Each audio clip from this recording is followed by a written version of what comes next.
Je suis déjà là. Mais décroche en même temps.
Bonsoir, bonsoir à vous. Que le Seigneur vous bénisse, que la grâce de Dieu soit avec vous. Est-ce qu'on peut avoir encore vos partages, n'est-ce pas? Est-ce qu'on peut avoir vos partages? Il y en a deux qui vont se cogner là. Attendez, je vais régler ça. Voilà. Est-ce que vous me recevez? Vous avez le son? Est-ce que ça se passe bien? Dites-moi si ça va, parce que je suis là pour vous satisfaire, je suis là pour être voilà, en bénédiction à chacun d'entre vous.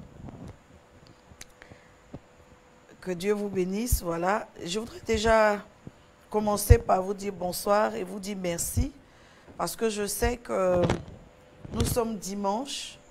Et par la grâce du Seigneur, vous avez fait donc culte ce matin. Je sais que vous avez été bénis dans vos églises respectives. Et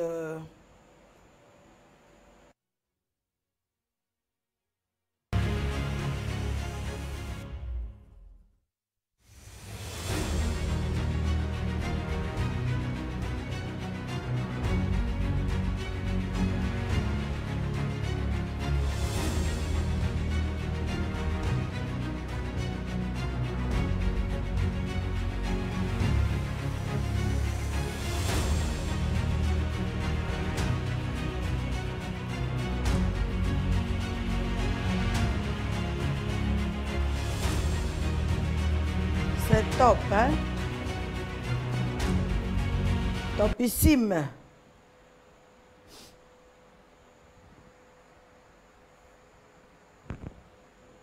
Est-ce que quelqu'un bénit? On commence toujours par saluer la RDC, parce que c'est-à-dire que je suis normalement censé être en RDC.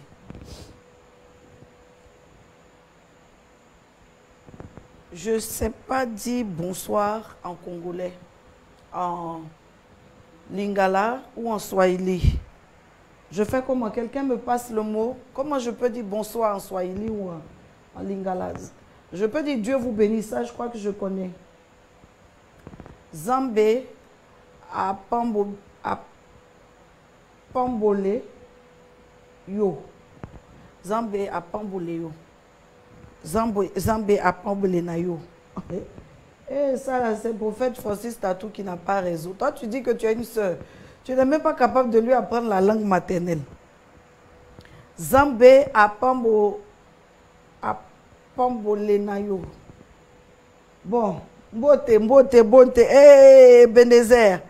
Ebenezer, Sandy, Kwadeba et Nyonga, c'est eux qui m'ont appris. Aujourd'hui, là, prophète Francis Tatou, ta soeur est en train d'avoir une autre famille. Hein. Ça, là, vraiment, tu ne peux même pas te plaindre. Parce qu'on est ensemble, on se parle souvent, tu ne m'as pas appris la langue. Et c'est sur le net. Voici que j'ai une grande famille, ils sont en train de... Ah, Pombolayo. Merci, maman Dani. Maman Dani, c'est une femme que vous aurez l'occasion de connaître. Je m'excuse, mais je ne sais pas s'il y a une belle femme comme elle, dans Kin. Je ne sais pas, hein, je m'excuse, hein, mais je ne sais pas de mon regard. S'il y a une belle femme comme maman Dani à Kin. Et j'ai aussi une partie de moi là-bas, ma jumelle, maman Nelly, qui est aussi à Kin. Mbote, mbote, mbote, mbote, mbote, nayo.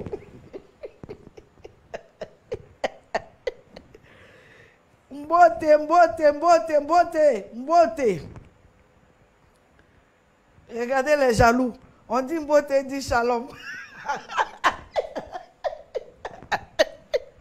Oui. Il y en a qui disent amen. Mbote, mbote, mbote, mbote, mbote, nayo.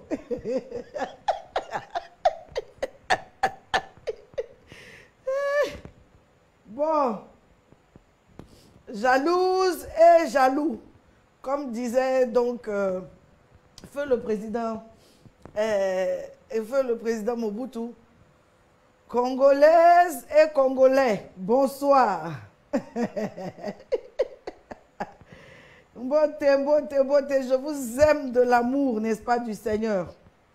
Mbote Nabino.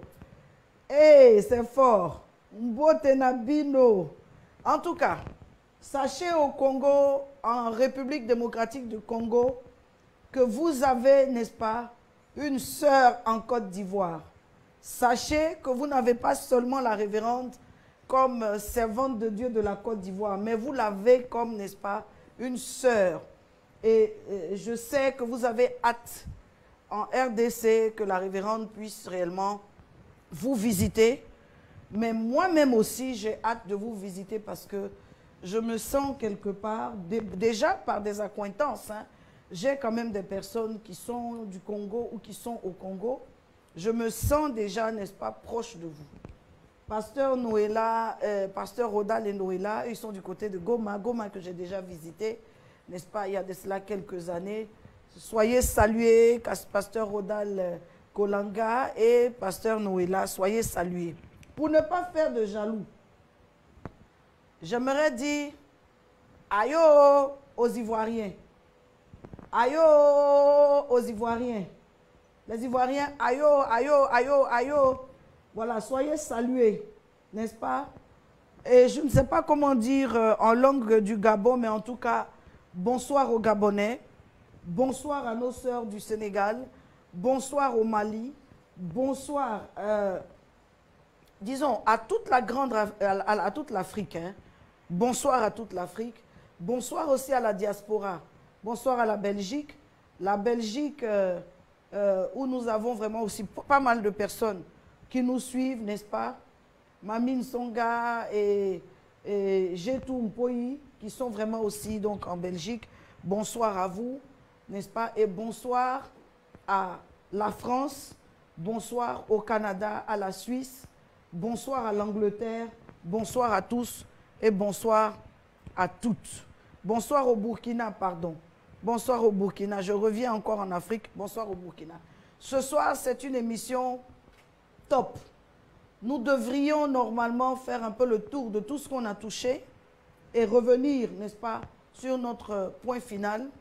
Mais vous savez qu'hier, nous avons eu quelques soucis, n'est-ce pas, quelques soucis avec la technique.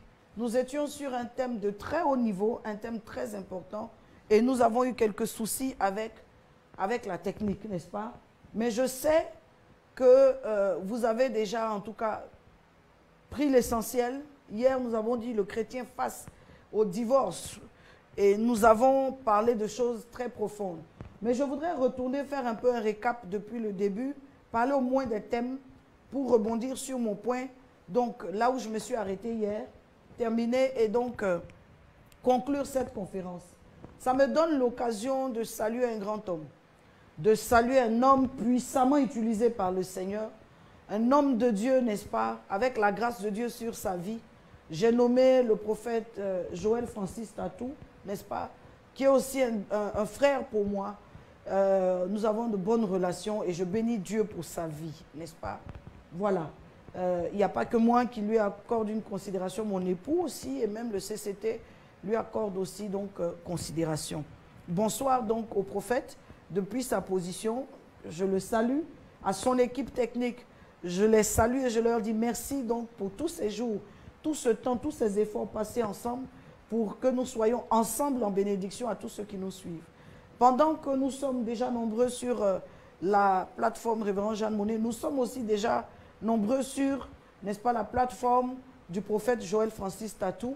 Non seulement sur Facebook, mais il y a des personnes qui, dans l'ombre, nous suivent sur YouTube. Et il convient aussi de les saluer. Il y en a qui ont fait toute la conférence depuis le début jusqu'à ce jour. Il convient de les saluer.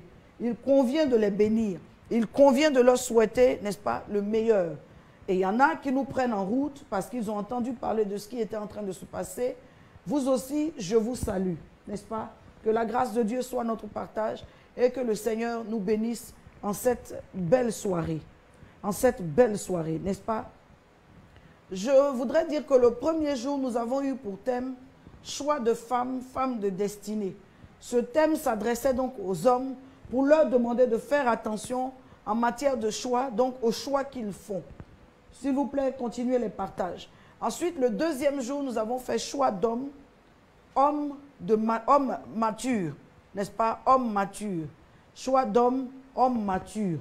Et là encore, je sais que vous avez été bénis parce que le deuxième jour a atteint un niveau, n'est-ce pas, de vue qui est très, très élevé. Et je sais que même si des personnes n'ont pas suivi en direct, parce qu'il y a des gens qui ne veulent pas toujours se faire voir, donc ils veulent suivre un peu en différé, ils attendent qu'on finisse. Mais en tout état de cause, c'est une émission qui a été très suivie et qui continue encore à être suivie. Allez sur nos pages, vous avez jour 1 jour, 2 jours, 3 jours, 4, aujourd'hui jour 5, prenez et redistribuez. Le troisième jour, nous avons parlé de rester marié. Rester marié est un challenge. Rester marié est le défi. Le plus important, après s'être marié, c'est de se battre pour rester marié. Et se battre n'est pas quelque chose qu'on fait par effort physique. On se bat par la grâce de Dieu, on se bat par, n'est-ce pas, l'aide du Seigneur. Donc, rester marié. Le quatrième jour qui était hier, c'était le chrétien face au divorce. Parce que nous avons vu que la question du divorce est une question qui n'est pas forcément bien traitée, n'est-ce pas, en milieu chrétien. Pourtant, la Bible en parle. Ça veut dire que ce sont des choses d'une manière ou d'une autre, qu'on veut ou qu'on ne veut pas, veuille ou qu'on ne veuille pas. Ce sont des choses qui pourraient arriver. Donc, à mon sens, il est important d'équiper les chrétiens une fois mariés. Et j'ai suggéré que l'Église évangélique, n'est-ce pas, mette en place des structures d'accompagnement pour couples. Lesquelles structures ne doivent pas être juste animées par des personnes d'expérience, mais aussi par des personnes de bonne moralité. Parce que si on a des gens qui ont 10 ans dans le mariage, mais qui parlent trop, pardon, qui ont 20 ans ou 30 ans dans le mariage, mais qui sont des gens qui n'ont pas de code discrétionnel, ce sont des personnes à qui on va confier des couples ou des problèmes de famille et qui vont justement malheureusement les répandre sur la place publique. J'ai parlé aussi de l'importance de continuer à aimer des personnes qui sont nos frères, même si elles se retrouvent dans un cas. Je dis, des gens qu'on n'a pas pu aider jusqu'à ce qu'elles se retrouvent dans ce cas malheureux, on ne doit pas les rejeter parce qu'elles sont dans ce cas. Il faut prendre le soin de pouvoir les aider, n'est-ce pas? Et du mieux que nous pouvons, aidons les gens à rester dans leur mariage, à tenir dans le mariage. C'est pourquoi j'encourage tous ceux qui sont mariés à faire un effort pour avoir réellement des conseillers matrimoniaux avant que l'Église n'organise, n'est-ce pas, et n'ait des structures adaptées ou appropriées pour que dans chaque communauté ou dans chaque dénomination, nous ayons des structures adaptées qui accompagnent les couples mariés et avec des enseignements réguliers, des formations régulières afin de les recadrer, n'est-ce pas, sur tous les problèmes qu'ils peuvent rencontrer. Au moins, sachons-le dans le sens de la responsabilité, parce que j'ai eu à le dire, la responsabilité des conjoints du Seigneur, c'est de permettre, de faciliter, d'organiser votre mariage. Et ce soir, j'aimerais prophétiser à toutes les femmes qui sont seules sur ce direct. Au nom de Jésus-Christ de Nazareth, Dieu vous visite Et cette année 2020 à 2021, je déclare, c'est la période de rencontre et c'est la période de confirmation, n'est-ce pas, à la demande du mariage. Vous ne resterez pas seul. Je sais pendant que je vous parle que vous êtes de très bonnes épouses. Vous êtes de très bonnes femmes susceptibles d'être de bonnes épouses. Simplement par un concours de circonstances, vous êtes encore seul. Ou alors, vous avez donc, vous faites partie des personnes qu'on appelle des personnes divorcées. Mais gardez le calme, restez, n'est-ce pas, bien disposés. Le Seigneur se souviendra de vous. Est-ce qu'on peut continuer les partages, s'il vous plaît? J'aimerais aussi donc faire allusion à la responsabilité de chacun. La responsabilité du Seigneur est de permettre que nous puissions, n'est-ce pas, à converger vers le mariage, rencontrer la personne et que le mariage puisse se faire. Mais notre responsabilité à nous, une fois que le mariage s'est fait, c'est justement de rester dans ce mariage. Et c'est pourquoi ce n'est pas Dieu qui viendra réellement vivre le mariage avec nous. Il nous aidera, mais ce sera à nous de mettre en pratique ce que nous aurions appris de lui. Voilà pourquoi je vous encourage à avoir un conseiller ou des conseillers matrimoniaux. Des personnes avec qui vous pouvez parler. Tout le monde n'a pas la langue pendue. Tout le monde n'a pas la langue, n'est-ce pas, à répandre des histoires et des informations. Donc je vous encourage fortement à essayer, n'est-ce pas, d'avoir des conseillers matrimoniaux, à vous approcher de personnes qui peuvent vous aider en sorte que vous puissiez être accompagnés. Parce qu'on a ce besoin-là d'être accompagnés par des personnes d'expérience, par des personnes qui peuvent nous aider, nous éclairer, en sorte, n'est-ce pas, de faire un bon accompagnement dans le mariage. J'étais donc en train maintenant de parler du chrétien face au mariage et j'ai donc fait le tour sur ces questions-là. Maintenant, j'en étais à parler de questions, de questions, n'est-ce pas, devant lesquelles on ne peut pas forcément remettre en cause une personne qui souhaite divorcer. Et j'ai parlé donc de questions de prostitution, un conjoint prostitué. J'ai parlé de questions d'inceste. Je dis que si vous êtes en face d'un conjoint, n'est-ce pas, qui commet l'inceste, soit avec vos enfants à deux, c'est difficile dans ces conditions-là de rester marié, n'est-ce pas? J'ai mis en relief le fait que la Bible elle-même met l'accent sur le fait que nous ne devons pas, n'est-ce pas, pratiquer l'inceste. Donc si c'est une abomination pour pratiquer l'inceste, ça l'est encore plus pour le pratiquer dans le mariage. C'est une abomination aussi de pratiquer l'inceste de la sorte suivante, que le conjoint ait des rapports, n'est-ce pas, avec l'enfant de son conjoint, qui est venu donc se marier. Donc vous voyez, il y a un certain nombre de choses qui peuvent, n'est-ce pas, embarrasser le couple, au point que celui du couple qui se sent le plus blessé, se sent à l'aise, n'est-ce pas, de dire « je veux partir, je veux divorcer ». J'en étais à parler donc de l'adultère, n'est-ce pas? J'en étais à parler de l'adultère et dans Nombres chapitre 5 déjà verset 20, il dit « mais tu t'es tourné vers une autre que ton mari et tu t'es rendu impur. Et si un autre que ton mari a couché avec toi, n'est-ce pas? » Voilà. Donc l'adultère, c'est le fait qu'un conjoint aille avec quelqu'un d'autre. Un conjoint aille avec quelqu'un d'autre, n'est-ce pas? Mais ce mot adultère-là apparaît aussi comme une clause d'exception pour justifier ou pour entériner le divorce. On peut le voir en Matthieu 5, versets 27 à 32. Matthieu 5, versets 27 à 32. Permettez-moi donc de lire parce que c'est le point à partir duquel je commence mon intervention. Matthieu 5, à partir du verset 27. Il dit, vous avez appris qu'il a été dit, tu ne commettras pas l'adultère. Donc, dès l'instant où l'adultère est commis, le mariage devient fragile. Le conjoint qui constate que son conjoint commet ou pratique l'adultère devient fragile. Bien évidemment, plusieurs couples sont en face de ce genre de choses et essaient du mieux qu'ils peuvent par justement des conseils ou par réellement des règlements intérieurs. Ils règlent le problème de façon interne ou ils font intervenir des personnes de l'extérieur pour que réellement le problème se règle.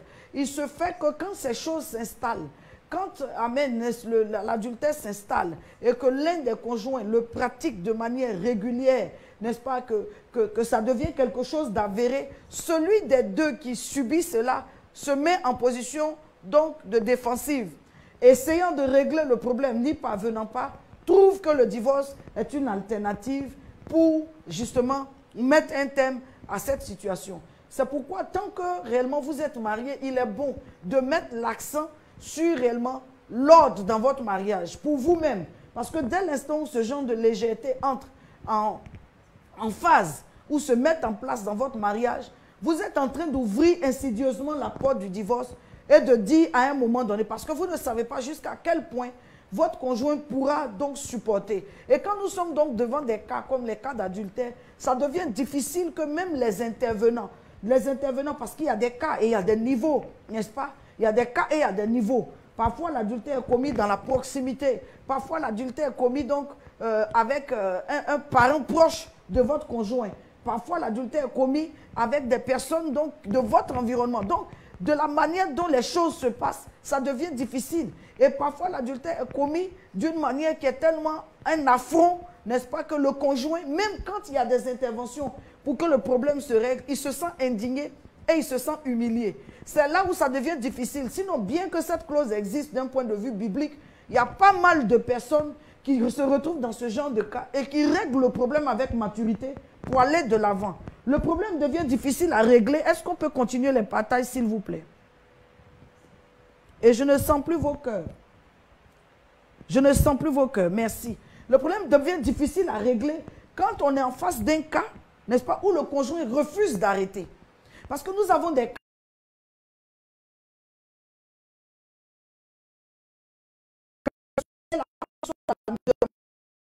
elle a une relation donc avec, n'est-ce pas, quelqu'un de la communauté. Où la femme aussi et le monsieur sont dans l'église, dans la même communauté, et la femme a une relation avec quelqu'un de la communauté. Donc quand ça se passe comme ça, l'affront est tel que, l'humiliation est telle que, l'indignation est telle que, n'est-ce pas, celui des deux qui est cocu, c'est difficile pour lui de relever la tête, n'est-ce pas, c'est difficile.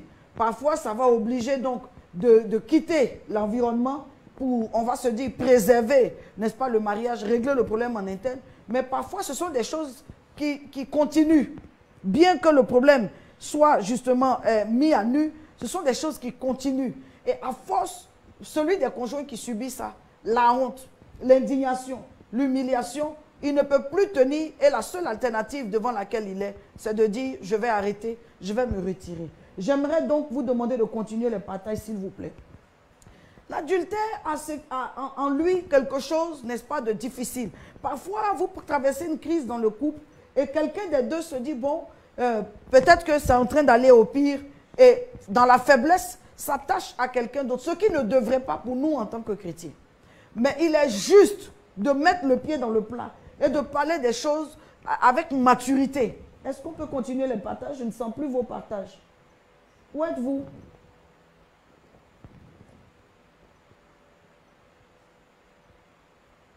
Je balance là entre deux verres, entre un verre d'eau et un verre de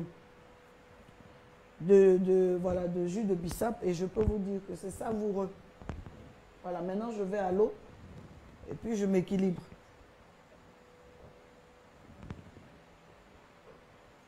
Je sais que quelqu'un a envie de goûter. Mais je poursuis. Alors, la difficulté dedans, c'est que parfois, ceux-mêmes qui y entrent ne sont pas conscients des risques qu'ils encourent. Ou alors, c'est une situation de dépit. Le couple traverse une phase difficile au cours de laquelle, peut-être pendant une période, il n'y a pas de rapport. Pendant une période, il n'y a plus de communication. Pendant une période, ils se disent que bon, c'est que là, c'est fini. Vous savez, des fois, on peut toucher le fond et puis le problème, les choses se règlent. Hein? C'est pourquoi dans le couple, vous devez savoir et mettre dans votre tête qu'on est marié pour la vie. Des fois, on peut toucher le fond et pour autant, le problème peut se régler. Le problème peut se résoudre, n'est-ce pas? Mais malheureusement, quand certains couples sont en train de traverser justement de fortes crises, le divorce n'est pas... Ils n'ont pas procédé au divorce, mais déjà dans leur tête, ils ont divorcé. Ils sont déjà dans la maison et pour eux, ça ne peut plus aller plus loin parce qu'on ne se parle plus. On n'a plus de rapport intime. On se dit juste l'essentiel, c'est juste on attend que réellement les formalités se fassent. On attend de passer donc à l'approche, n'est-ce pas, judiciaire.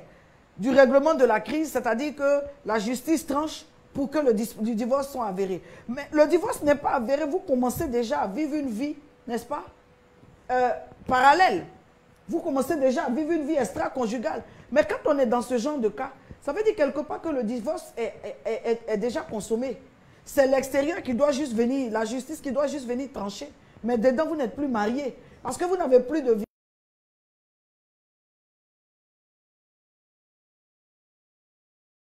C'est le fait que, n'est-ce pas, vous viviez une vie maritale.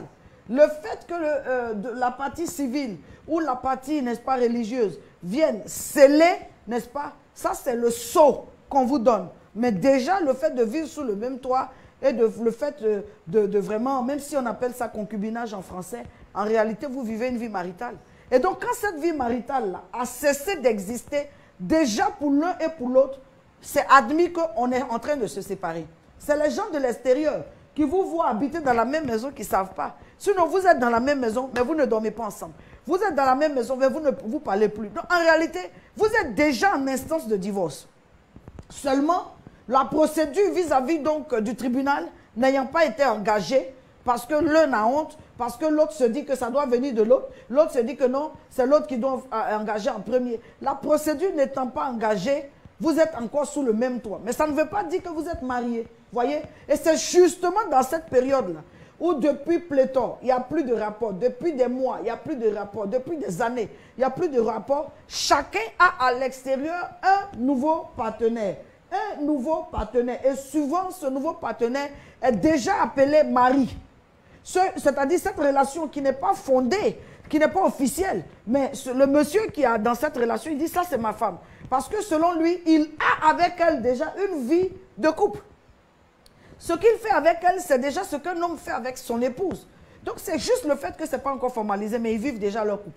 L'homme aussi qui commence une relation à l'extérieur, il vit déjà en couple.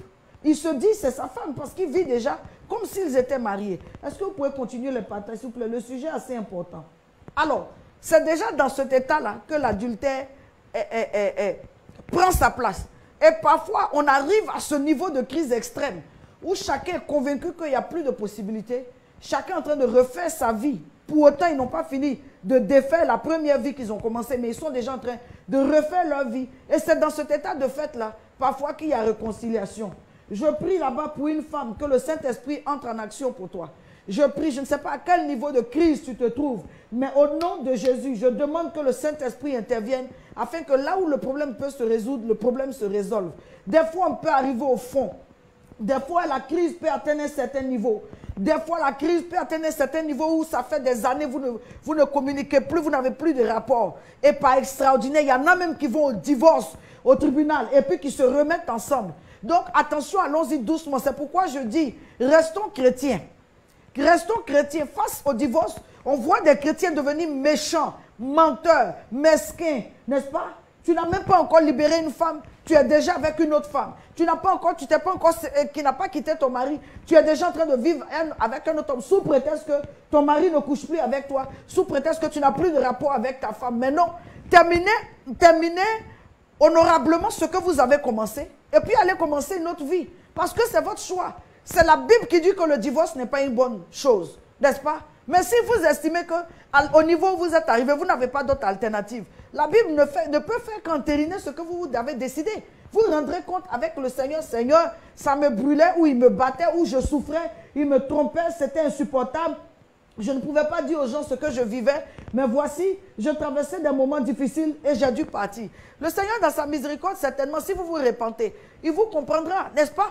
Mais entre-temps, il faut assumer. Vous ne pouvez pas rester dans un mariage et puis commencer un autre mariage. C'est là où je dis que c'est compliqué. Si vous voulez sortir d'un mariage parce que ça ne va pas, c'est votre responsabilité de trouver que la résolution des crises n'est plus possible. Parce que c'est vous qui êtes dedans. Votre orgueil a été fouetté à un tel niveau. En général, ceux qui viennent vous aider, ils ne savent qu'une partie. Parce qu'il y a toujours un qui dit, en fait, je ne t'ai pas tout expliqué. Il y a des choses, si je veux t'expliquer, vous voyez, parce qu'il y a des choses qui indignent, il y a des choses qui blessent. Donc, même quand vous expliquez votre problème, vous n'arrivez pas à dire un certain nombre de choses parce que ce qui est dedans là, c'est trop. Des fois, c'est des questions intimes. C'est des questions intimes. Vous êtes en train de divorcer parce que vraiment, il y a des scandales à l'intérieur là-bas. Et donc, vous n'arrivez pas à dire, à expliquer ce qui se passe en réalité. Mais quand ce sont de telles choses, n'est-ce pas? Je veux dire, prenez votre courage pour terminer ce que vous avez commencé avant d'aller commencer. Parce que ce qui est difficile à admettre, c'est qu'un divorce ne soit pas avéré et puis il y a un mariage sur un mariage. C'est ça qui est difficile. Et ça, c'est une forme d'adultère c'est-à-dire qui dépasse l'entendement. C'est une forme d'adultère qui dépasse l'entendement. C'est-à-dire, vous ne voulez pas... Moi, il y a une chose que je ne comprends pas. Peut-être que ce soir, vous allez m'aider à comprendre. Mais continuez les partages, s'il vous plaît. Quelqu'un dit, est-ce possible de divorcer? Mais qui vous en empêcherait? La Bible dit de ne pas divorcer. La Bible nous recommande de ne pas divorcer. Mais si vous vous estimez, et les gens qui divorcent là, si ce n'était pas possible, eux, ils ne divorceraient pas, donc ce n'est pas la question. Est-ce possible là? Ce n'est pas la question. Ce n'est pas recommandé. Ce n'est pas recommandé pour le chrétien. Sinon, ce n'est pas fait de possibilité. On n'a pas dit que c'est impossible. On dit qu'il est mieux pour un couple qui est marié de faire en sorte de rester marié. Et les problèmes qui, en général, entraînent au divorce, on les a cités. Certainement que vous prenez l'émission en cours. Mais allez-y sur les sessions passées. On a cité hier en émission 4, en conférence jour 4, on a cité une série de problèmes. En disant la 5e série, c'est les divers. Mais premièrement, on a cité des problèmes donc, liés... Bon, je ne vais pas revenir dessus parce que ça va me distraire de l'ordre dans lequel je suis. On a dit qu'il y a 4 questions fondamentales. Et la 5e question reste donc les divers, qui peuvent être des raisons pour lesquelles les gens divorcent. Question d'argent, question d'immoralité, question caractérielle, question d'arrière-plan, n'est-ce pas, mauvais fondement. Toutes ces questions-là peuvent favoriser qu'un couple finisse au divorce. Mais je dis, il y a une chose que moi je ne comprends pas. C'est ce genre de couple qui vivent le divorce, n'est-ce pas, dans l'assimilation. Mais en réalité, vous avez divorcé. Vous êtes, non, pas vous avez. Parce que vous avez, c'est quand vous allez au tribunal. Mais vous êtes divorcé. Vous êtes divorcé dès l'instant où vous ne vivez plus le mariage. Vivre le mariage, ce n'est pas cohabiter. Vivre le mariage, ce n'est pas porter le nom de quelqu'un. On n'est pas trop la femme de quelqu'un juste parce qu'on porte son nom. On est son épouse parce qu'on porte son nom. Mais on est sa femme parce qu'on a, avec, n'est-ce pas, lui, on remplit avec lui les devoirs conjugaux. Donc vous êtes dans la maison des gens. Vous n'avez plus de rapport avec eux. Ce soir, vous blessez un peu. Hein? Oh. Vous n'avez plus de rapport avec eux. Vous vous refusez à eux. N'est-ce pas? Il y a ces catégories de femmes-là. Je ne sais pas. Vous êtes dans un mariage comme si on vous a violé ou bien on vous a forcé à rentrer dans le mariage. Vous êtes dedans. C'est vous qui ne voulez pas qu'on vous touche. C'est vous qui ne voulez pas avoir de rapport. C'est vous qui ne voulez pas. C'est vous qui estimez que vous êtes une femme de prière. Mais pourquoi ne pas être allé au couvent? Dans votre communauté, là, il n'y a pas de camp de prière. Dites au pasteur, moi je me mets à part. Je donne prêtez-moi le mot là, comment est-ce qu'on appelle ça? Chasteté au Seigneur sur un autel. Je veux aller au couvent. Je veux que le ministère crée un couvent. Moi, je fais partie, n'est-ce pas, des couvanites qui vont aller prier. Allez-y au couvent. Parce que le mariage, là, il y a les rapports intimes. Et on appelle ça foyer parce que dedans, il y a du feu. Il y a du feu dedans. Mais le feu, là, vous pensez que quoi? Ceux qui durent dans le mariage, là, ils n'ont rien vu dedans. Ils voient dedans. Mais il y a un niveau dans le mariage où tu vois et puis tu es comme ça. Mais tu connais tellement ton système que tes yeux sont fermés, mais tu avances. Ça veut dire que ce n'est pas à tout qu'on fait attention. Quelles sont ces femmes-là? Pour rien, tu veux ramasser tes bagages. Pour tout, tu veux ramasser tes bagages. Tu crois que les autres femmes qui sont dedans, là, ce que toi tu vois, elles ne voient pas. Il y en a qui voient pire que toi, mais qui se sont fait une raison. Vous aimez trop ramasser vos bagages. Hein? Vous aimez trop ça. Et il y a des hommes aussi, immatures, frivoles. Ils vont chercher les femmes jusqu'à... Et ils veulent que la femme ferme les yeux dessus. Mais ça, c'est un suicide. Être dans un mariage et puis tu es témoin de toutes les escapades de ton mari. Mais ça, c'est un suicide. Tu es témoin des bêtises qu'il fait. Ça, c'est un suicide. Il faut vraiment avoir une certaine force, vraiment, pour pouvoir supporter ça. Maintenant, je m'adresse à une catégorie de personnes pour qui le mariage n'existe plus. Formellement, ils sont divorcés, mais ils n'ont pas encore divorcé. Comprenez bien le français que je parle. Ils sont divorcés parce qu'ils ne vivent plus leur mariage. Ils habitent dans la même maison. Ils portent encore le même nom. N'est-ce pas? Ils sont encore sous le même toit. Publiquement, ils sont mariés. Officiellement, ils sont mariés. Mais ils savent eux-mêmes que dans la réalité du vécu, ils ne sont plus mariés. Je dis pas. Ils ne sont plus mariés. Continuez les partages. Ça veut dire quoi? Il n'y a aucun des deux qui a le courage de divorcer. Mais je vais dire. Donc, vous n'aimez pas le divorce. Ou bien, vous n'aimez pas le divorce, mais vous aimez vivre de divorcer. Les deux, là, la différence, c'est quoi? C'est aller au tribunal, là, qui est trop, quoi. Mais donc, réconciliez-vous. Arrangez votre couple. Si vous ne voulez pas procéder au divorce, ce qui est noble, vivez à l'intérieur une vie de couple. Reprenez les rapports. Reprenez les rapports. Asseyez-vous, discutez en tant que personne adulte. Réglez vos problèmes. Parce que les cas comme ce que je dis là, marié, non marié là, ça, on doit reconnaître ça même au tribunal. Les statuts matrimoniaux, on doit ajouter ça, les mariés, non mariés là. Ils sont pleins. Ils sont nombreux qui sont mariés juste de façade. Mais dans le fond, ils sont divorcés.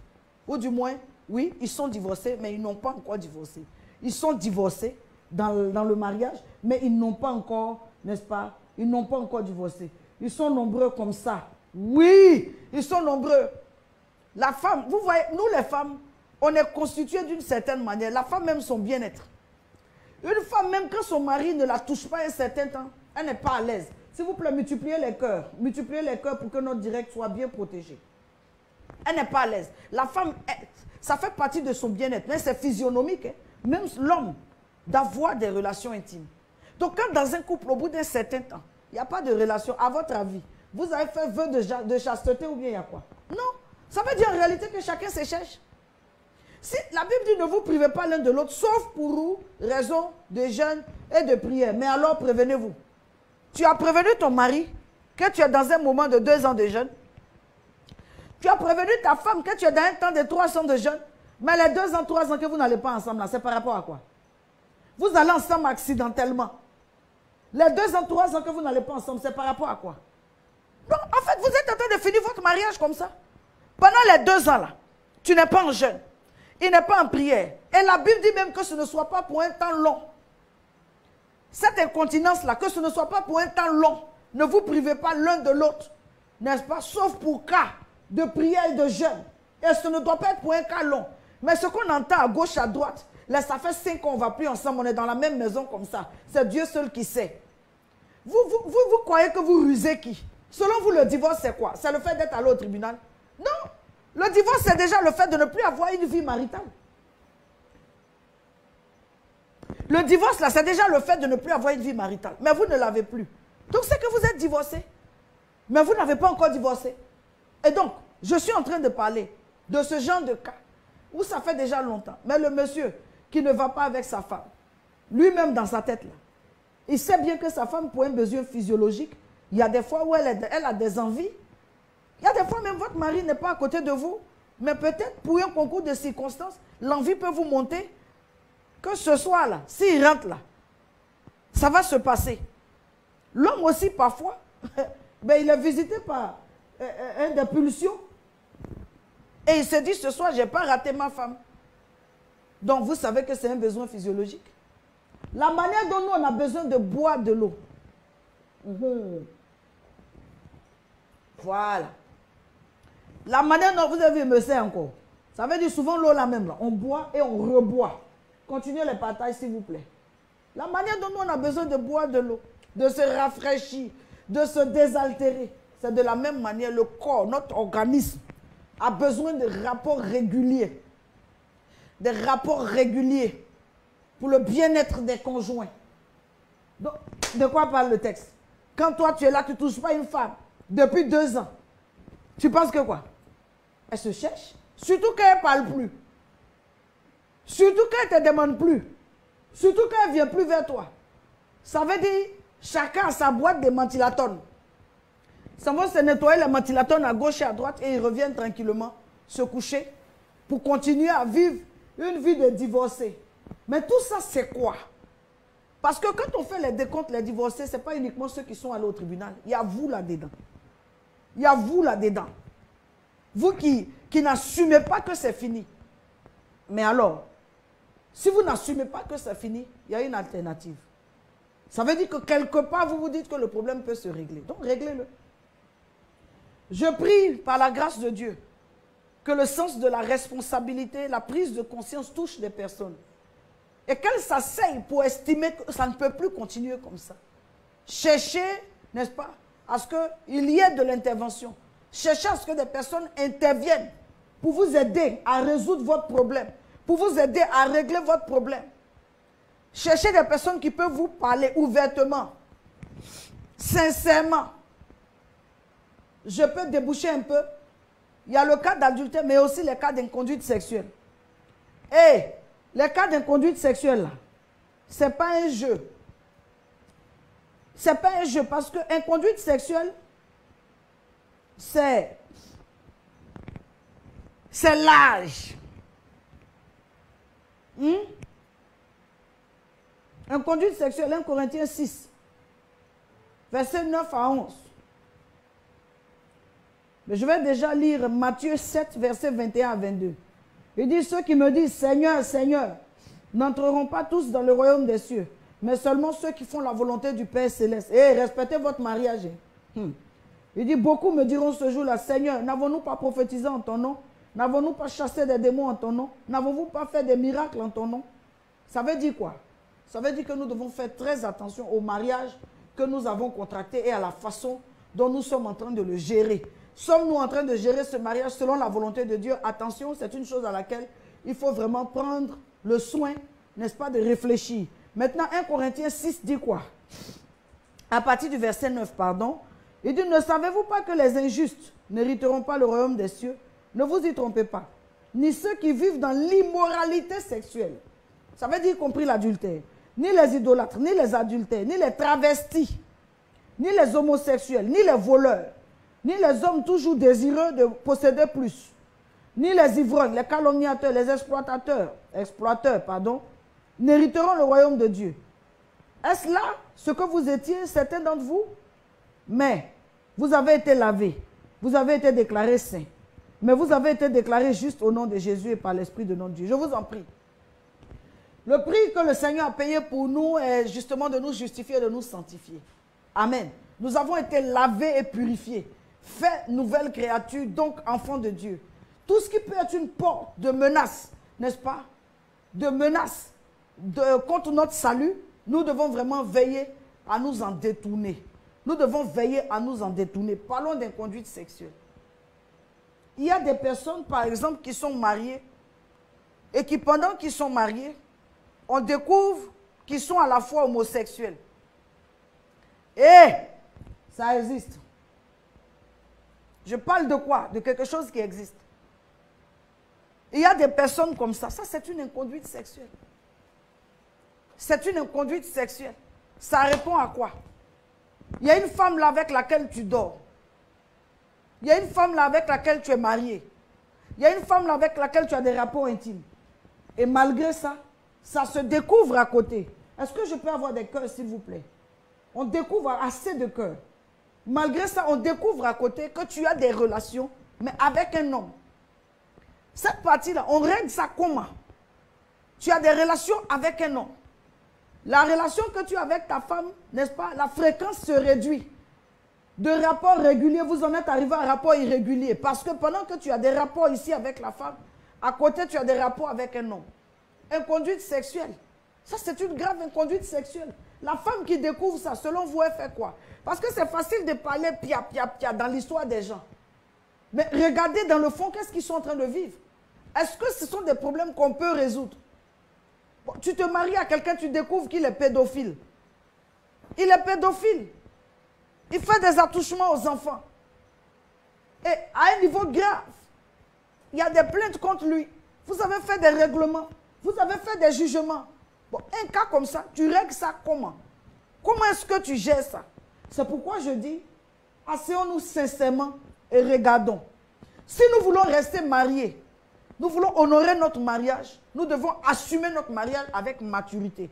C'est-à-dire appeler un chat et résoudre le problème de ce chat comme n'ayant rien à faire dans le couple. Dans le couple, là, adultère n'a rien à faire. Si c'est avéré, ça dure un certain temps, ça prend des proportions, forcément, celui des conjoints qui est meurtri va réellement vouloir partir. Inconduite sexuelle, j'ai parlé de rapport à la fois avec des femmes et à la fois avec des hommes. Il y a des hommes qui font ça. Il y a des femmes qui sont lesbiennes. Tu es marié à ton mari et le mari découvre que tu es lesbienne. Mais attends, comment on peut régler ça? Que quelqu'un ne me dise pas, non, ce sont des choses qui sont dans le monde. Et attention, doucement. Je dis, ce sont des choses qu'on retrouve dans nos communautés. On retrouve ça parmi certains chrétiens. N'est-ce pas? Donc, des gens qui sont à la fois mariés, mais qui ont des tendances au lesbianisme ou à l'homosexualité. Donc, et puis, donc, mais ça peut être difficile de garder les deux. De rester à la fois marié à une femme et avoir des relations avec un homme. Marier un homme et avoir des relations avec une femme. Ça peut être difficile. En tant que chrétien, si vous étiez dans le monde, peut-être que ça pourrait passer, mais vous êtes chrétien. Je parle par exemple de vous rendre compte que votre mari, n'est-ce pas, fait des patouses. Il fait des patouses. Et comme vous n'arrivez pas à l'accompagner dans les patouses, il organise des patouses quelque part. Avec vous, les rapports sont de plus en plus, n'est-ce pas, rares, de plus en plus rares parce que, en fait, le vice est rentré dans son esprit. Il ne peut plus concevoir des rapports où il prend son pied, n'est-ce pas, sans qu'il y ait des patouses. Mais avec vous, il y a trop de formalités. Il y a trop de respect des normes bibliques. Et lui, bien que parfois, il soit aussi à l'église, il n'a pas été délivré de certains esprits qui le tiennent en captivité. Donc vous êtes avec lui jusqu'à vous rendez compte que, en réalité, les rapports qu'il a avec vous là, c'est juste une formalité, puis ça devient de plus en plus rare. Vous fouillez, ah ça peut-être mon mari voit une femme, il ne voit pas une femme. Il fait des rapports, il a des rapports avec 3, avec 4 femmes. Il y a une qui tire son pied ici. L'autre chatouille son oreille. L'autre peut mettre des plumes dans son oreille. L'autre tire son orteil. L'autre le tire ici. L'autre le fait. Donc, il est dans ça. Vous seul là, vous ne pouvez pas faire tout ce travail comme ça, à la fois. Il a besoin de plusieurs partenaires pour vivre ça. Vous découvrez ça. Oh, envoyez les partages s'il vous plaît, je parle. Vous découvrez ça. Et puis vous essayez donc de l'amener à la raison. S'il vous plaît, les partages. Envoyez les partages et puis les cœurs, s'il vous plaît. Vous vous rendez compte de ça et vous essayez de l'amener à la raison. Non, écoute, chérie, tu es en train de tomber dans une espèce de vie qui n'est pas notre vie. Nous sommes enfants de Dieu. Ça, ce n'est pas notre vie. On n'a qu'à prendre un temps de prière. On n'a qu'à faire chose. Au début, parce qu'il a honte et il a peur que vous alliez en parler, il va accepter votre temps de prière entre griffes. Vous venez là, il est distrait. Vous venez, il est distrait à tout. C'est juste parce qu'il ne veut pas que vous en parliez. Arrivé un moment, derrière, il s'en fout. Allez faire ce que vous voulez. Parce que la chose est rentrée dans son corps jusqu'à c'est rentré jusqu'à ça a atteint son âme. C'est rentré dedans. Et quand ça arrive à un certain niveau-là, il ne calcule plus. C'est déjà trop en lui. Il s'est caché de ça, mais il n'en peut plus. Le démon là vient lui dire, il y a quoi? Il y a quoi? Il y a quoi? On est dans ça là il y a longtemps, c'est à cause de celle-là tu as me laissé. Et donc il dit au démon, je ne te laisse pas. Lui et le démon ont une amitié qui est scellée. Et ils s'en vont vivre les choses là. Ils s'en vont faire les choses là. Plein de gens que vous voyez, des costumes, des partouzards. Des partouzards. Maintenant la femme se rend compte que sa sexualité est menacée au risque qu'elle aussi elle accepte d'être une partouzane. C'est-à-dire dans les 4 là. Soit elle est la 5e, soit elle est la principale et puis elle distribue les rôles. Allez, toi, pied, toi, doigt, toi, plume oreille, toi, caresse, toi, attends. Et toi, elle partage les rôles comme ça. Elle distribue les rôles. Au risque de ça, elle perd son foyer. Le mari même en train de lui en vouloir parce qu'il estime qu'elle ne veut pas le suivre dans ça. Elle n'est pas mûre, elle ne veut pas le suivre dans ça. C'est elle qui est en train de faire que le foyer bat de l'aile. 2 alternatives. Il y a 2 cas. Cas numéro 1, elle se rétracte. Son foyer prend un coup, divorce. Cas numéro 2, elle donne dos aux valeurs, à ses valeurs. Elle le suit dedans. Et puis c'est fini. De pourri à pourri tôt, ils sont devenus un couple pourri. Ils sont devenus un couple, je dis un couple pourri. Un couple pourri. Un couple qui met des films. C'est-à-dire, vous deux, vous êtes en train de faire ce qu'on fait dans le film là. Mais vous allumez ça. Des gens qui supplient leur femme pour certaines choses. La femme ne le reconnaît plus. Où tu as appris ça, chérie? Et un jour, le voici qui vient avec une mallette. Tu penses que quelqu'un vient de le nommer, il y a ses dossiers dedans. En temps, il arrive, il y a mes notes dans la mallette. Il est en train de venir comme ça, il y a des cravaches. Il est en train de venir, il y a toutes sortes de choses. Il va se coucher, mes notes. Moi, chérie. Hey! La femme, là, elle fait quoi? Elle le menotte. Vous avez déjà vu au chicote son chef? Vous avez déjà vu qu'on chicote son chef? Ce sont des choses qui arrivent. Osons en parler. Ce sont des choses qui arrivent. Ce sont des choses qui se passent. Des gens, leur mari leur échappe comme ça. Tu sais, à un moment, il est devenu comme ça. Alors qu'il faisait ça un peu. Il avait dit non, je vais me marier, j'ai arrêté tout ça. Il ne peut pas arrêter parce qu'il n'est pas passé par la délivrance. Il s'en va faire ça un peu, et puis il vient. Un peu, et puis il vient. Ces démons avec qui il fait ça, elles sont devenues fortes. Ils l'ont mené au 9e ciel. Arrivé là, il dit non, ça là, je ne peux plus. Et puis lui-même, on lui dit, mais mets ta femme dedans, pourquoi elle est coincée? Et donc, si sa femme ne veut pas le suivre, il y a problème. Je dis, le mariage là, il y a ce que tu sais en rentrant dedans. Il y a ce que tu sauras en étant dedans. Il y en avait deux. Il y a ce que tu sais en rentrant dedans. Et il y a... Donc, prépare-toi. Prépare-toi. Il y a des choses que tu ne peux pas accepter. Tu ne dois pas accepter. Tu ne devrais pas accepter. Mais c'est qui ce gars-là? Oh. Tu ne devrais pas accepter parce que c'est inacceptable. Il y a des choses que tu ne peux pas accepter. Mais sur les questions de divorce, il y a aussi des questions, n'est-ce pas, qui sont plus profondes même que ça. Adultère, vice et toutes ces choses-là. Il y a des gens qui sont, c'est-à-dire vicieux. Vicieux, tu as ton mari. Dès que quelqu'un passe, voilà sa tête. Il devient, on dirait quelque chose. Quelqu'un comme ça, tu vas où avec lui? Tu reprends son coup chaque fois pour amener comme ça. Ce sont toutes ces réalités-là qui font que parfois, des gens désespérément envisagent la porte du divorce comme une porte, n'est-ce pas, à prendre en compte. Il y a aussi des questions d'argent. Il y a des questions d'argent. Le monsieur qui est là, vous êtes assis, quand on vient vous dire que le fauteuil sur lequel vous êtes assis, là, ça a été vendu. Vous êtes assis, quand on vient lui dire non, le fauteuil sur la chaise sur laquelle, le lit sur lequel vous dormez, ça a été vendu. La maison a été vendue. Les biens ont été vendus. C'est-à-dire, chaque jour, vous vous attendez. Donc, arrivé à un moment, si la femme ou l'homme, celui des conjoints qui est victime de ces choses-là, n'arrive pas à faire face à ça, la seule alternative, c'est de craquer. Les problèmes caractériels, j'en ai déjà parlé. Voici donc des réalités qui peuvent emmener au divorce. Je dis que le divorce, c'est une réalité de la Bible. La Bible en parle. C'est quelque chose qui peut arriver. Nous souhaitons le moins possible que cette chose arrive. Nous prions Dieu qu'il y ait le moins possible de couples qui soient confrontés à ça. Et que vraiment, si à quelqu'un ça devait arriver, il faudrait que ce soit vraiment pour un motif. Quand vous-même on explique, on se voit que ah, ça c'est un peu difficile, ah, ça c'est un peu compliqué. Mais pas comme ce qu'on voit de nos jours, où le divorce est devenu un jeu. Chacun comme ça, quand quelqu'un n'a pas envie de se brosser, il dit je divorce. Quelqu'un n'a pas envie de mettre la plume dans ses oreilles, il dit je divorce. Non, le divorce n'est pas un jeu. Autant le mariage n'est pas un jeu, autant le divorce n'est pas un jeu. N'est-ce pas? Autant il faut éviter au maximum possible d'aller vers cette alternative. Et la meilleure manière d'éviter d'aller vers cette alternative, c'est justement de régler ces problèmes.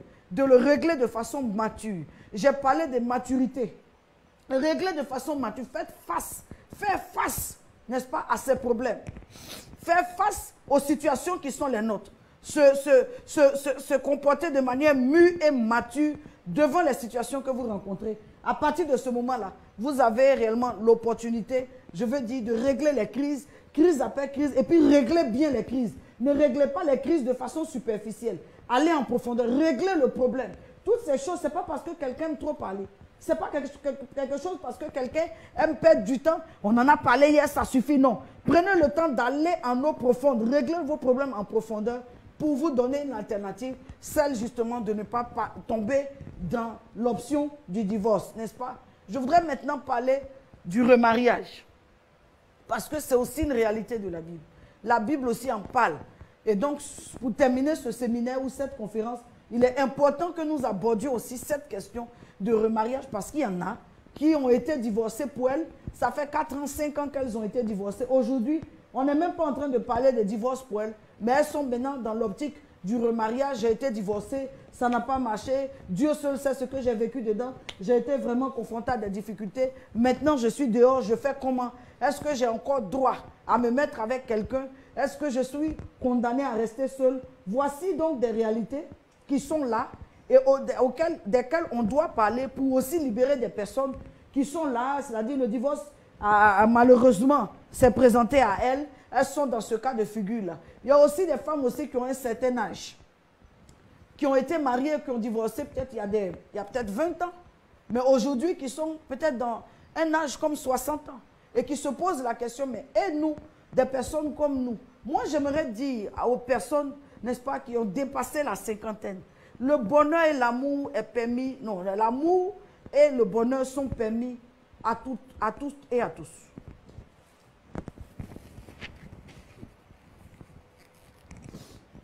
Voilà, n'est-ce pas? L'amour et le bonheur sont permis à tous et à toutes. Vous y avez droit. Vous avez droit à être heureux ou le droit d'être heureux. Vous avez droit au bonheur. Il n'y a pas d'âge.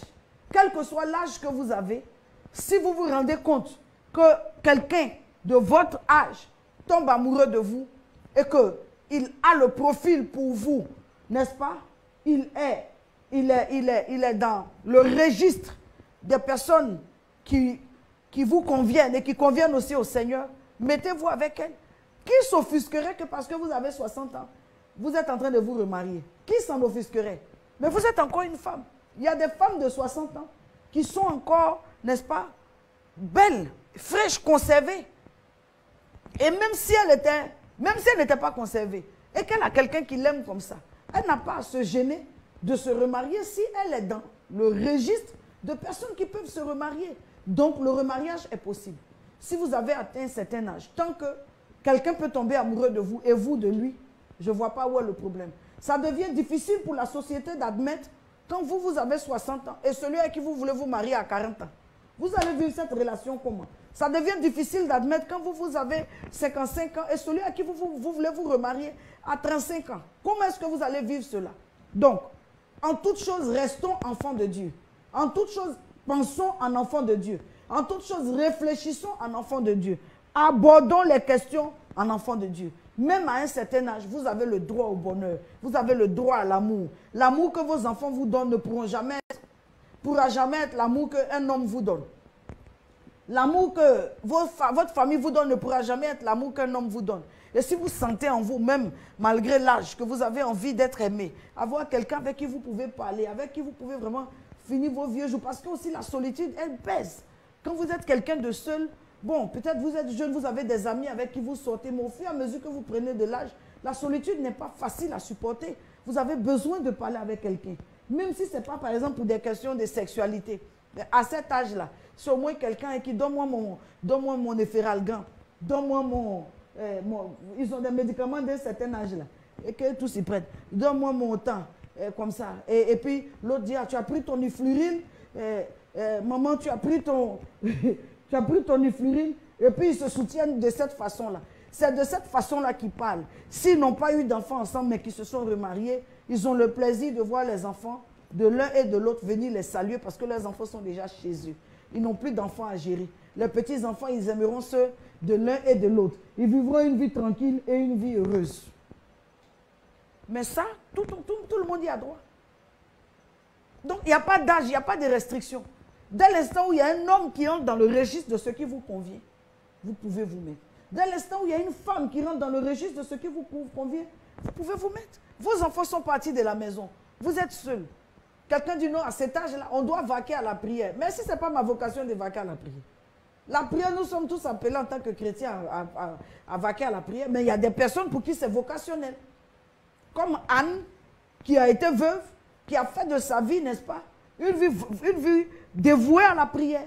Ça, c'était peut-être sa vocation. Mais on ne peut pas imposer pour dire non, moi je ne comprends pas, ma mère a 60 ans et elle veut se remarier.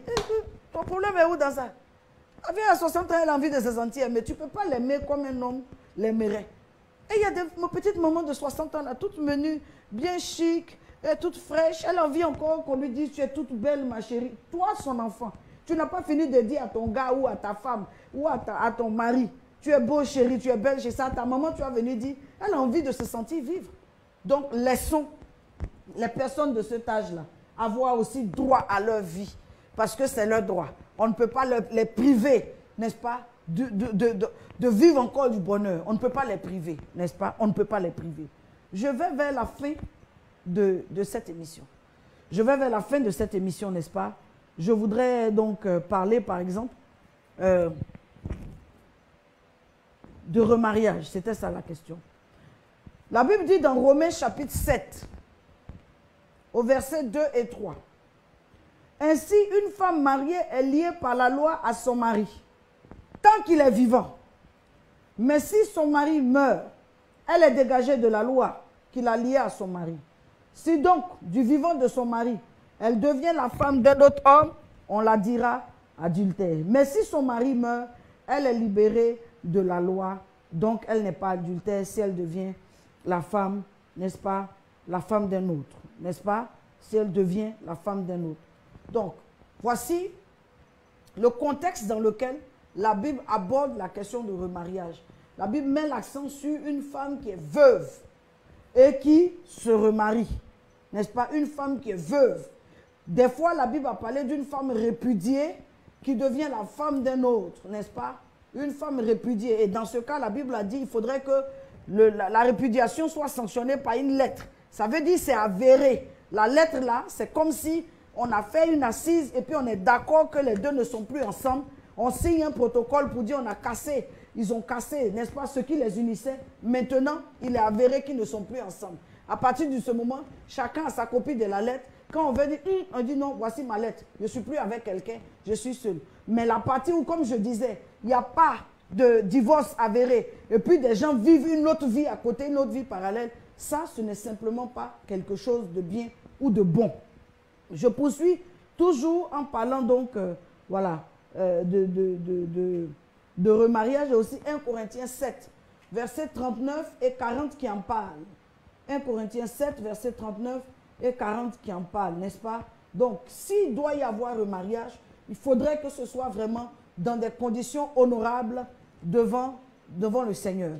Dans des conditions honorables devant le Seigneur, n'est-ce pas?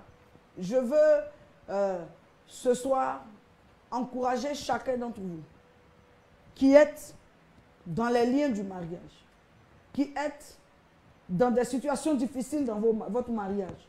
Je veux encourager chacun d'entre vous à veiller. Le mariage, c'est comme une casserole de lait sur du feu. On y veille avec attention. Même si ça fait 20 ans, 25 ans que vous êtes mariés, continuez à prêter attention à votre foyer. Continuez à prêter attention, n'est-ce pas, à votre lit conjugal. Continuez à prêter attention à vos devoirs. Parce que le mariage engage votre responsabilité. Je veux parler aussi, par exemple, de familles recomposées.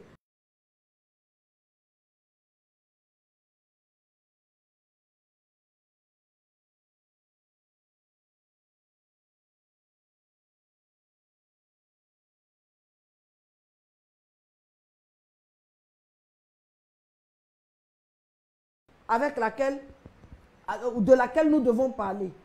Vous ne pouvez pas considérer que vous vous mettez avec un homme. Considérez que vous intégrez de sorte que votre bonheur ne piétine pas, n'est-ce pas, n'aplatisse les autres, les collatéraux, parce que vous vous êtes pris avec d'autres personnes autour. Et donc vous devez veiller à ce que ces personnes autour-là ne souffrent pas justement de votre union. Mais au contraire, que ces personnes autour soient aussi intégrées dans votre union. Est-ce qu'on est encore là? On n'a pas fini. Je vois que plusieurs personnes sont en train de se retirer. Pourtant, on n'a pas fini, n'est-ce pas? Voilà. Donc, vous devez veiller à ça. Vous devez veiller à ça, à ce que réellement le mariage englobe le bonheur de tout un chacun, de tous ceux qui convergent avec vous dans ce mariage, tous ceux que vous engagez dans ce mariage-là. Il faudrait que ceux-là puissent être heureux. Pour le cas, n'est-ce pas, de personnes qui sont en train de vivre un mariage difficile, j'aimerais vous encourager, vous dire, ça arrive à plusieurs couples de traverser des crises. Ça arrive à plusieurs couples de traverser des moments difficiles. Ça arrive à plusieurs couples d'avoir l'impression que cette fois-ci, cette crise-là va nous emporter. On ne se parle pas déjà, ça fait un mois. D'abord, ce ne sont pas des choses à encourager dans le mariage. Évitez de garder rancune dans le mariage. Je vois qu'il y a plusieurs personnes qui se retirent. Est-ce que vous pouvez continuer les partages parce que nous sommes encore là. Je suis encore en train de parler. Évitez de mettre un terme au mariage et de garder rancune dans le mariage. Évitez ça. Faites en sorte que le mariage, n'est-ce pas, soit entretenu loin des rancunes, loin des rancœurs, loin de toutes ces choses-là. Parce qu'une fois que les rancunes, la rancœur et la méchanceté rentrent dans le mariage, ça devient difficile pour ce mariage de tenir. Et la méchanceté n'est pas compatible avec le mariage. L'animosité n'est pas compatible avec le mariage. L'adversité n'est pas compatible avec le mariage. Ces choses-là ne vont pas ensemble. Si vous êtes marié, vous êtes un couple, faites en sorte, n'est-ce pas, d'éviter que l'animosité, l'adversité et toutes ces choses-là puissent réellement s'installer dans votre mariage. Gardez la paix, communiquez, qu'il n'y ait aucun sujet tabou. Tous les sujets sont abordables et tous les sujets sont abordés. Tant que vous en ressentez le besoin, il est juste que vous mettiez la question sur la table. Il y a des personnes qui ont une communication très difficile dans le mariage. Il y a des personnes pour qui c'est simplement pas évident. Il ne veut pas parler, il veut pas. Là, on va sur des questions de tempérament, de personnalité. Je vous dis, veillez, faites attention. Je reviens maintenant à faire une allusion aux personnes qui viennent de se mettre ensemble ou qui sont sur le point d'aller au mariage. Construisez votre personnalité. Parvenez à devenir vraiment un. Parce que quand ce devenir un n'est pas pris en compte, vous vous rendez compte que vos natures s'accrochent, vos personnalités s'accrochent, vos vos défauts s'entrechoquent. Il y a des choses que vous ne pouvez pas garder pour aller loin dans le mariage. Vous êtes obligé de traiter ces choses-là et d'éviter que ces choses, n'est-ce pas, vous entraînent loin du mariage. Évitez l'ingérence. C'est une question qui est très importante. Apprenez à régler vos problèmes vous-même, mais aussi ayez des personnes bien spécifiques comme conseillers matrimoniaux avec qui vous parlez régulièrement et avec qui vous avez même des temps de prière ou vous-même aussi, au-delà de vos temps de prière, vous priez aussi avec ces personnes-là. Pour la simple et unique raison que il y a des personnes, vous voyez, qui sont donc dans le mariage, qui ne parlent pas des problèmes, qui ne s'ouvrent pas, qui n'acceptent pas qu'on prie ensemble. Mais quand vous ne priez pas ensemble, vous exposez votre mariage. Le mariage a son côté spirituel, le mariage a son côté physique, mais il a aussi son côté spirituel. Donc, vous ne pouvez pas écarter le côté spirituel et ne vivre le mariage que dans sa perspective physique. Il vous faut prendre en compte le côté spirituel du mariage. Il vous faut entretenir le côté spirituel du mariage. Et ça passe par avoir des temps de prière ensemble. Ça passe par avoir des temps de jeûne ensemble. Ça passe par avoir des moments ensemble. Et plus vous entretenez ces moments-là, plus vous permettez à votre mariage de tenir. Ça passe par se soutenir mutuellement et par prier l'un pour l'autre, les uns pour les autres, n'est-ce pas?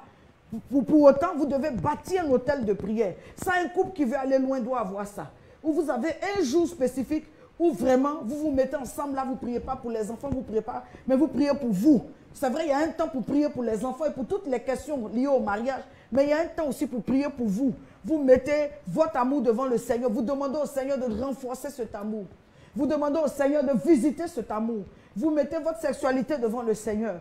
Vous mettez votre caractère devant le Seigneur. Vous mettez vraiment vos réalités même financières devant le Seigneur. Vous parlez de tout sur cet autel-là, sans faux fuyant. Et vous demandez au Saint-Esprit de vous aider à aller dans le mariage. Si vous écartez le volet spirituel du mariage, quel que soit l'amour qui vous lie et la force de cet amour, devant vous allez avoir des problèmes. Parce qu'il y a des esprits qui combattent le mariage. Il y a des esprits dont la mission est de séparer des couples. La mission est de combattre des couples. La mission est de faire en sorte que des gens ne restent pas mariés. Donc vous, sachant ces choses-là, parfois ces esprits viennent de vos familles, de votre arrière-plan. Vos parents se sont mariés, ne sont pas restés dans le mariage par la force de la sorcellerie. Et vous êtes arrivé à un stade où votre mariage même veut dépasser le temps.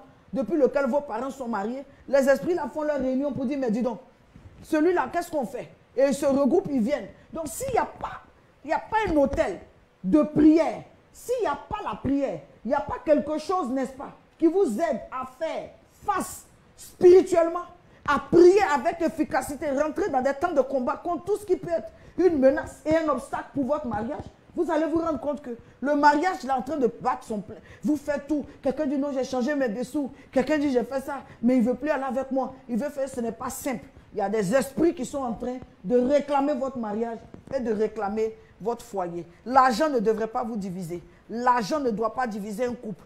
Faites en sorte d'avoir une bonne gestion, une gestion harmonieuse. En fait, dans un mariage, quand il y a la sincérité, quand il y a la transparence et il y a la vérité, il n'y a pas de problème.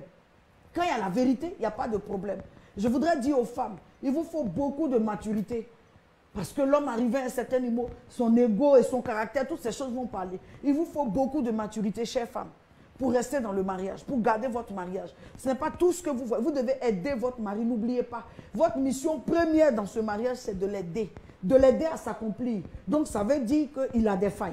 De l'aider à devenir, ça veut dire qu'il a des limites. De l'aider, n'est-ce pas, à s'affirmer, à devenir ce qu'il doit être, à accomplir sa destinée. Et pour ça, vous devez l'aider. Vous devez jouer votre rôle. Ne le voyez pas uniquement comme votre conjoint.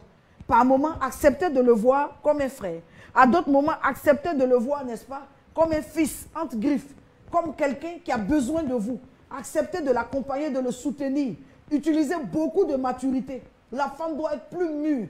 L'homme doit être mûr, c'est vrai. Mais les deux doivent être mûrs, c'est vrai. Mais la femme a une maturité qui est plus élargie. La maturité dans sa compréhension. La maturité dans sa capacité à s'élever au-dessus de certaines crises. La maturité dans sa capacité, n'est-ce pas, à fermer les yeux sur certaines choses, mais aussi à se rendre ferme dans la prière sur certaines choses. Ne baissez pas les bras, ne l'abandonnez pas à lui-même. Ou lui qui s'en va comme ça, vous le voyez, c'est Gada là seulement qui est pour lui. C'est Gaïa là qui est pour lui. Arrivé un moment, n'importe quel tacle qu'on va lui poser là-bas, il ne pourra pas faire face. Donc jouez votre rôle. Vous n'êtes pas que son épouse. Vous êtes une petite maman pour lui. Vous n'êtes pas que son épouse, vous êtes une petite soeur pour lui. Vous n'êtes pas que son épouse, vous êtes une amie pour lui. Vous n'êtes pas que son épouse, vous êtes quelque part une gardienne pour lui. Donc veillez, c'est le père de vos enfants. Vous devez vous assurer que les enfants l'aient le plus longtemps possible. Que les enfants aient une bonne relation avec lui. Que tout va bien. Faites en sorte que tout se passe pour le mieux possible.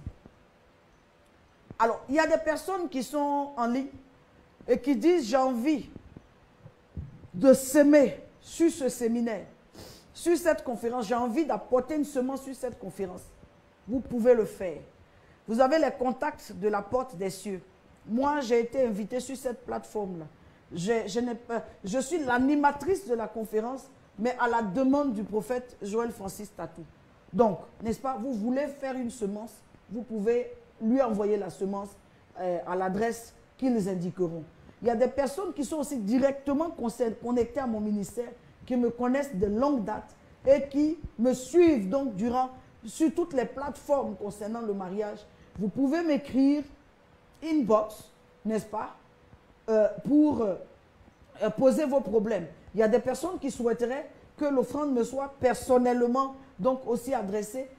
Il n'y a pas de problème particulier à ça. Vous pouvez, n'est-ce pas, le faire en écrivant et qu'on vous donne des orientations. Vous pouvez aussi le faire, n'est-ce pas? Mais j'aimerais vous encourager. Le mariage est une grande responsabilité, c'est un sacrement. Quand Dieu vous a fait la grâce d'y entrer, faites en sorte d'y rester. Quand Dieu vous a fait la grâce d'y entrer, faites en sorte d'y rester. J'aimerais particulièrement prier pour plusieurs catégories de personnes. Et je donnerai, n'est-ce pas, une semence à faire par catégorie. Et si vous vous sentez concerné, vous pourrez donc vous laisser diriger, n'est-ce pas, par cette semence. La première catégorie de personnes pour lesquelles je voudrais prier, c'est des personnes qui luttent pour se marier. Des personnes qui ont eu plusieurs échecs, des propositions qui ont échoué. C'est-à-dire, plusieurs hommes sont venus et ça n'a pas marché. À vous, j'aimerais que vous puissiez nous écrire pour nous dire peut-être un peu plus explicitement comment est-ce que réellement les choses se passent et nous essaierons donc de vous accompagner dans la prière, n'est-ce pas? Je donnerai tout à l'heure aussi un numéro WhatsApp sur lequel vous pouvez m'écrire uniquement, pas m'appeler, parce que je suis déjà en tout cas très occupé, mais au moins m'écrire et moi je choisirai de vous appeler si besoin est. Je choisirai de vous appeler si besoin est. Donc, je donne rapidement le numéro, c'est le 0054 50 81 50. 00 225 54 50 81 50, n'est-ce pas? Alors, je revenais sur des semences que j'encourage des personnes à faire. Ce sont des personnes rentrées dans le mariage, qui n'ont jamais été mariées, mais qui n'ont jamais donc, justement abouti dans leur relation. Chaque fois qu'elles sont dans une relation, il y a difficulté. Écoutez, l'offrande fait partie, n'est-ce pas, de notre adoration au Seigneur. C'est vrai que nous prions, mais vous allez remarquer que certaines personnes, c'est par l'offrande que les problèmes qu'elles rencontrent ont été résolus. Donc, pour cette première catégorie de personnes, je vais vous donc encourager à faire une offrande qui tourne autour de 50 000 francs CFA. 50 000 francs CFA. Ce sera votre offrande pour demander au Seigneur la grâce d'entrer dans le mariage. La grâce d'entrer dans le mariage. Je prierai pour une deuxième catégorie de personnes. C'est des personnes qui sont donc mariées et qui n'ont pas d'enfants. Des personnes qui sont mariées et qui n'ont pas d'enfants, qui ont des difficultés justement, n'est-ce pas, pour rencontrer l'enfantement. Elles prennent des grossesses, les grossesses ne restent pas. Elles prennent des grossesses, vraiment, ça n'aboutit pas et tout. Pour ce type de personnes, n'est-ce pas, je vais vous demander aussi de faire une offrande particulière. C'est une offrande, n'est-ce pas, de 70 000 francs CFA. 70 000 francs CFA, n'est-ce pas, pour demander la perfection, n'est-ce pas, de mariage, que le mariage, le cycle soit bouclé, que vous, votre mari, vous puissiez avoir des enfants. Vous pouvez faire cette offrande-là si vous en sentez donc la conviction. Je continue encore, n'est-ce pas, à déclarer. Il y a plusieurs personnes qui se sont retirées, mais moi je trouve que nous sommes à la partie la plus importante du séminaire, parce que ça c'est la partie où il y a des solutions qui accompagnent. Et on vous donne l'opportunité de maintenant expliquer vos problèmes spécifiques pour qu'on puisse vous aider.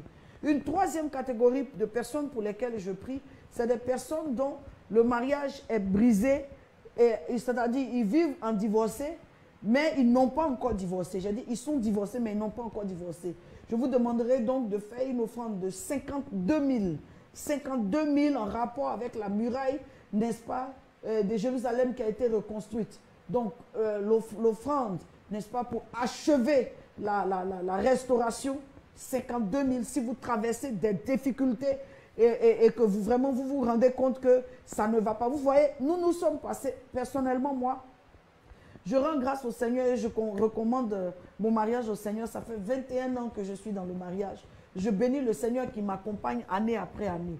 Donc, je suis en train de vous parler en tant que femme ayant l'expérience des réalités du mariage. Je suis issue d'une famille, et par ma famille, d'une grande famille, parce que j'ai pu voir du côté de mes tantes, de ma mère et tout. J'ai donc une expérience, parce que j'enseigne et j'encadre dans les questions aussi du mariage. J'ai aussi cette expérience-là, donc prêtez attention. Je termine pour dire 52 000 pour offrande, pour toute personne qui réellement a envie de voir son foyer restauré, n'est-ce pas? Connaître une restauration. Et donc, pour des personnes qui veulent aller dans le remariage, je vous demanderai de faire donc une offrande de 72 000. Donc, nous avons eu 50 000 et 70 000, 52 000 et 72 000. Ce sont des offrandes prophétiques que vous voudriez bien donc réellement envoyer pour le bien, n'est-ce pas, de vous-même, pour le bien de vos foyers, pour le bien, n'est-ce pas, de vos vies. Quelqu'un dit, je veux faire moi une action de grâce.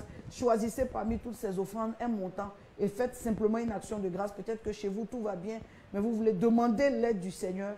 Faites donc votre offrande d'action de grâce. Donc, pour tous ceux qui me suivent personnellement et qui sont connectés à mon ministère, vous n'aurez pas de difficulté, n'est-ce pas? Si vous avez des sujets, vous avez une question, vous pouvez m'écrire. Pour tous ceux qui sont donc du côté de la page du prophète Joël Tatou, vous n'hésiterez pas aussi à vous adresser à lui, n'est-ce pas, si vous avez des préoccupations. Je termine, et cette fois-ci, je termine bien, je termine par la prière. J'aimerais que nous puissions lever nos mains, n'est-ce pas, lever nos mains vers le Seigneur et recevoir la prière concernant donc notre mariage, recevoir la prière concernant donc la stabilité de notre mariage. Seigneur, ce soir, au nom de Jésus, nous mettons devant toi Genèse chapitre 2, verset 24. Et nous prions afin que, Seigneur, un homme quitte son père et sa mère, s'attache à sa femme et que les deux deviennent une seule chair. Nous prions pour tout obstacle à ce processus-là. Nous brisons tout esprit de stérilité. Nous chassons, pardon, tout esprit de stérilité. Nous brisons tout lien de stérilité en sorte que durant ces 5 jours, tous ceux qui nous ont suivis et qui auront à nous suivre aient la grâce, Seigneur, de pouvoir rentrer dans le mariage. Nous déclarons, Éternel notre Dieu, la faveur spéciale pour qui jeûnent pour entrer dans les liens du mariage. Seigneur, accorde à chacune de ces personnes de trouver, Éternel, l'homme selon ton cœur, la femme selon ton cœur, afin que ce mariage se fasse sur de bons fondements. Nous menaçons tout fondement et tout arrière-plan, Éternel, qui appelle, Éternel notre Dieu, à l'échec dans les relations. Au nom de Jésus, nous brisons, Seigneur notre Dieu, toute influence négative. Nous arrêtons toute influence négative qui se dresse et qui s'oppose, Éternel notre Dieu, au mariage. Nous prions maintenant, nous relâchons la grâce. Nous relâchons la grâce en vue du mariage. Nous prions pour des mariages féconds, des mariages stables, des mariages qui prospèrent, des mariages au sein duquel il y a la fécondité, il y a la grâce de Dieu, il y a la faveur, il y a la prospérité. Nous prions pour ces choses au nom de Jésus. Nous invoquons Dieu par le Saint-Esprit pour qu'il y ait de la restauration dans les foyers, là où il y a besoin de restauration. Nous prions que la grâce de Dieu visite un couple, visite un foyer, visite une famille, là où il y a la division. Là où, Seigneur, il y a des tensions, Éternel, mets de l'ordre, que la paix vienne et que la paix, Éternel, ta paix à toi soit établie.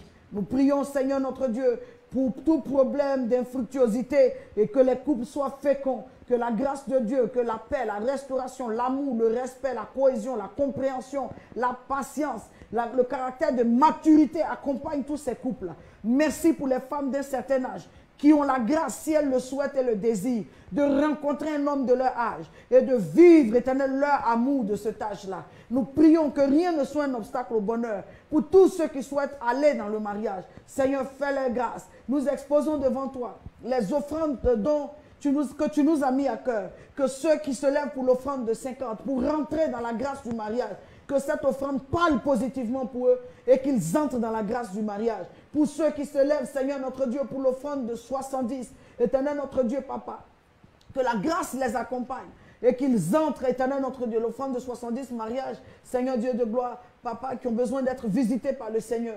Mariage, offrande de 52, mariage où la muraille est détruite, elle a besoin d'être reconstruite. Offrande de 72, Seigneur, 72 000 francs CFA. Là où on a besoin de remariage, on a besoin, Seigneur, d'extension. Je prie donc en présentant toutes ces offrandes, que le Seigneur lui-même mette son sceau sur ces offrandes, afin que quiconque, Seigneur, procède et fait une offrande, Seigneur, voit, ait un témoignage. Et que lorsque nous nous retrouverons encore, les témoignages soient multiples. Que ta grâce soit avec nous, Seigneur, au nom puissant de Jésus. Merci pour tout ce que nous avons partagé. Que ces émissions continuent à faire effet, à aider sur la toile, à bénir, à soutenir des personnes sur la toile. Dans le nom précieux de Jésus-Christ de Nazareth, j'ai prié. Amen. Voilà. Alors, je termine en vous saluant, en vous souhaitant en tout cas une excellente semaine pour ma part. J'ai terminé donc, voilà, la conférence. La conférence donc est terminée. Amen. Voilà, la conférence est terminée. La conférence est bel et bien terminée. Je prie afin que vraiment le Seigneur donc soit votre partage, que réellement toute chose se passe bien pour vous et que la grâce de Dieu ne manque de vous suivre. S'il vous plaît, écrivez-nous pour avoir réellement les témoignages. Quand il y aura des mariages à la suite de cette conférence, nous aimerions avoir en tout cas les témoignages. J'aimerais être honoré d'avoir les témoignages. Quand il y aura des réconciliations, quand il y aura des restaurations, j'aimerais vraiment avoir, n'est-ce pas, les témoignages de votre mariage. Et après le confinement, par la grâce de Dieu, nous aurons donc des séries de conférences dans le même ordre pour réellement la restauration des familles et la restauration des foyers. Alors, tous ceux qui le souhaitent, je l'ai dit, vous pouvez vous adresser tant du côté du ministère du prophète Joël Tatou, comme ceux qui souhaitent donc entrer directement aussi en contact avec moi, n'hésitez pas. Vous pouvez me contacter, encore une fois, je le dis, au 54 00225 54 50 81 50 par WhatsApp message. Que Dieu vous bénisse. Je vous dis simplement à la prochaine.